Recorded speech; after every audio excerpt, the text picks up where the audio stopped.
মালদা গেছিলাম কিছু কাজের জন্য। তো যেতে যেতে দেখি বাইপাসের মিডিলে রোডের যে গাছগুলো লাগানো থাকে ধার দিয়ে, সেখানে দেখি একটা সাদা কালার বগেনভেলিয়া গাছ আছে। আর আমার কোথাও বেরোলেই মানে চোখ সবসময় গাছেদের দিকেই থাকে। তো এই যে এই গাছটা আমার কাছে খুব পছন্দ হয়েছিল, এটা আমার কাছে ছিল না, যার জন্য আমি কটা ডাল ভেঙে নিয়েছি। আর যেতে যেতে দেখি একটা রক্ত করবী গাছ হয়ে আছে মিডিলে, যেটা খুব পছন্দ হয়েছে। এই যে দেখো কি সুন্দর।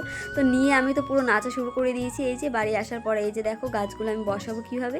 তো কীভাবে বসে চলো তোমাদের সাথে শেয়ার করি। তো এই যে দেখো আমার কালারটা কিন্তু খুবই ফেভারেট একদম বলতে পারো।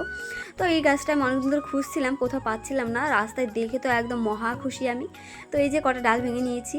তো দেখা যাক ডালগুলো বসিয়ে সাকসেস হই কিনা। তো যদি হয় তোমাদেরকে অবশ্যই দেখাবার। এই যে ডালগুলো কাটার সময় মনে রাখতে হবে ডালগুলো যেন পেন্সিল সাইজের হয়, আর এই যে ক্রস করে কেটে নেবে যাতে রুটগুলো বেরোতে সুবিধা হয়। তো এই যে আমি কেটে নিচ্ছি হালকা হালকা করে। আর বগেনভেলিয়ার ডাল দুটো নিয়েছি, আর এই যে অ্যালোভেরার ডাল নিয়ে নিলাম আমি। তো এটা দিয়ে বসাবো। রুটিন হরমোন আমার কাছে আছে, তবু আমি ইউজ করছি না। এই যে আমি বালি মাটি নিয়ে নিয়েছি। আর এটা একটা সাদা একটা ক্যারেটের মতো বলতে পারো, কি বলে এটাকে জানি না, শোলা হয়তো।